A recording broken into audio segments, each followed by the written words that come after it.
Hi, Gateri here. Leo Tunapika cream cheese. Yes, you had that right. Today I'm going to show you how to make cream cheese right in your kitchen. It's so simple, and by the way, no cheesecloth is needed.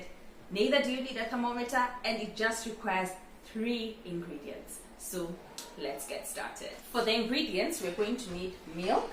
Ensure your milk is whole milk or full fat milk, or if you have cows, milk straight from the cow even works best according to me.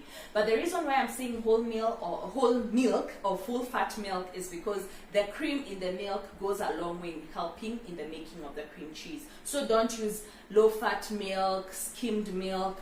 Yeah, that kind of milk not needed here. And then the other ingredient is vinegar. If you don't have vinegar, lemon juice works well. So this is distilled white vinegar.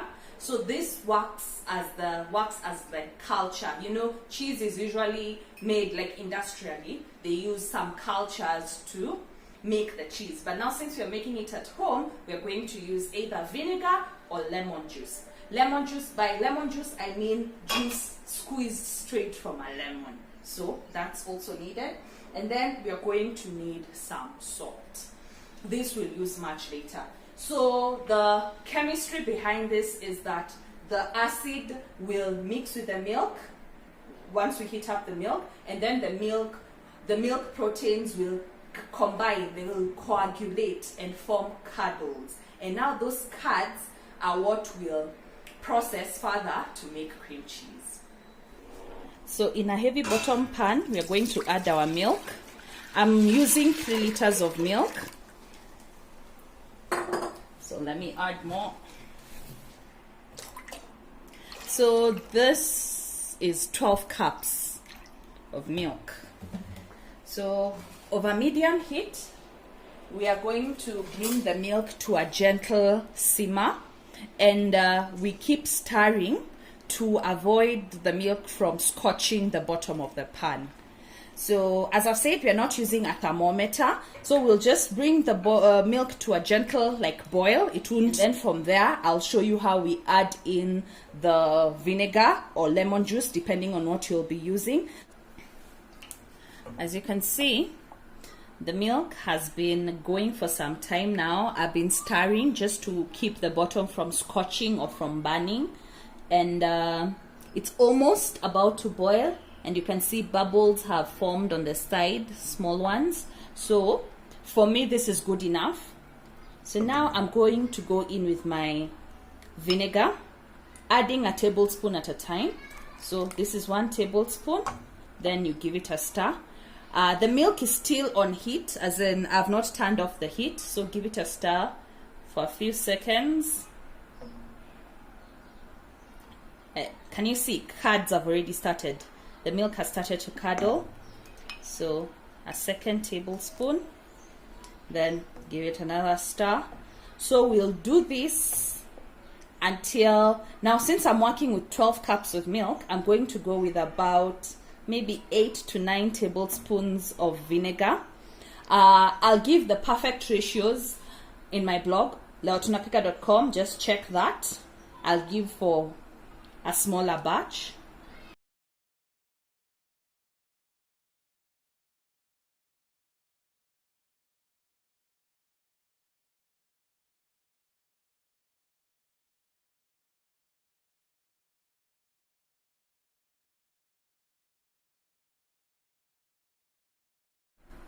Seven. Give it a final stir. Then now we're going to turn off the heat and let this cool for a few minutes so that when we handle, it doesn't splash on us. But yes, so here we have the curds, and then the leftover liquid, I'll talk about it. Now that I've shown you how to curdle the milk, so the next part, we are going to need some form of equipment. Don't worry, I know I told you you're not going to need a cheesecloth for this, but if you have one, you can use it. But you don't necessarily need one, but you're going to need a sieve. So this is the sieve I use. Try to ensure it's a fine mesh sieve. So, and then a bowl where you'll be able to sieve. So now I'm going to pour out this contents here.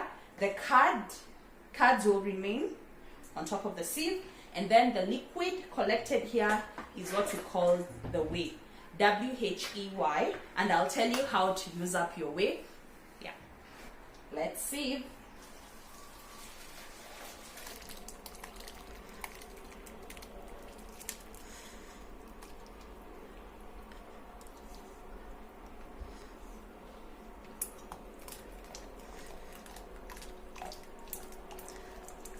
I'm putting it there to allow it to drain further before we get to the next step. And here is part of the way it's that much. So I'm going to talk about several ways to use your whey. So one way is in your pancakes. So if your pancakes call for water, milk, mala, yogurt, you can substitute it with whey. Another way is in your chapatis. So you can just put it instead of water, add it in your chapatis. Another way is in your drop scones. You can add it there. Another way is when you're boiling pasta or even cooking rice. Yes, another way. Yeah, I'm going all crazy. Another way is in your soups. Instead of water, you can add your whey. Another way is in baking, like rolls and breads, drop scones. So essentially the options are endless, so you don't necessarily have to throw away your whey. How many times have I said whey? Drink to that. Anyway, I'm cracking myself up. Anyway, I'll let this cool and then store it in the fridge. Though at times I have stored it on the countertop, but it will, I think, continue to ferment, and you don't want that. But yeah, you can store it in the fridge. Yeah. And that's it. So I have to say, since I started making my own cheese, I have come to slightly understand why cheese is expensive. Though in Kenya it's way too expensive. I think the price could be a bit lower. But the reason being is that the amount of milk needed to make a certain amount of cheese is just, the proportions are just, the ratios are just, oh my goodness, astronomical. Remember, we use 3 liters of milk. We'll weigh out this card and you'll see the amount of cheese that will have yielded from that 3 liters. So we're going to weigh out our cheese. So I've tiered. So I'm taking the card. Remember, we were working with 3 liters of milk. Let's see how much we've gotten from the 3 liters.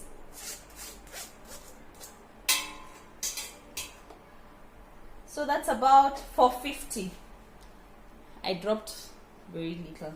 So for 50 grams of cheese vis-a-vis 3 liters of milk. Imagine.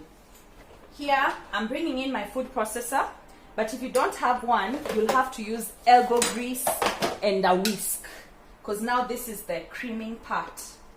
So just putting the curds in a food processor. You can also use a whisk, an electric whisk. So we're going to lightly salt it, about 1/8 or 1/4 of a teaspoon, not so much. And then cover, and then just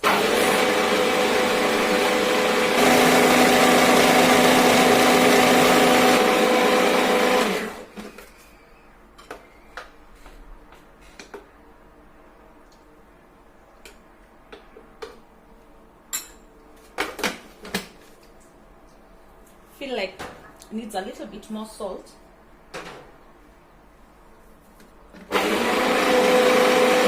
Once it's all nice and creamy and smooth, we can store it. So cream cheese, this one homemade, can last up to maybe about 10 days in the fridge. Yeah.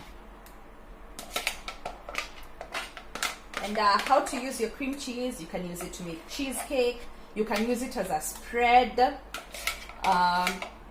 you can use it to make glaze. I love making some cream cheese glaze for my cinnamon rolls, so that's one way of using. Yeah, cream cheese frosting is perfect on carrot cake, red velvet cake, you name it. And just like that, that's how you make cream cheese at home.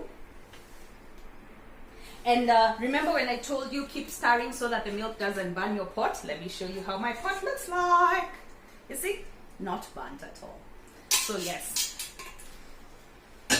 the stirring paid off. So for the exact quantities, there's a blog post detailing all this, tunapika.com. I'll make the recipe for a smaller quantity of milk. I use 3 liters because I wanted a lot more cream cheese. But if you want less cream cheese, you'll use less milk. But as you've seen, if you want a substantial amount of cream cheese, you'll need a lot of milk. And also a pro tip, if you're using milk, it's best to buy, if you have like a milk ATM, I know if you're from Kenya, you know a milk ATM, you can go buy from the milk ATM. For starters, the milk is cheaper, 1 liter is 60 shillings, so you're able to save. So for my 3 liters, that was 180 shillings, I was able to get 450 grams of cream cheese, and I used not so much amount of vinegar. Otherwise, from me, Gatweri, Kwaheri, and if you haven't subscribed, please do so. Don't forget to give this video a thumbs up. Otherwise, bye!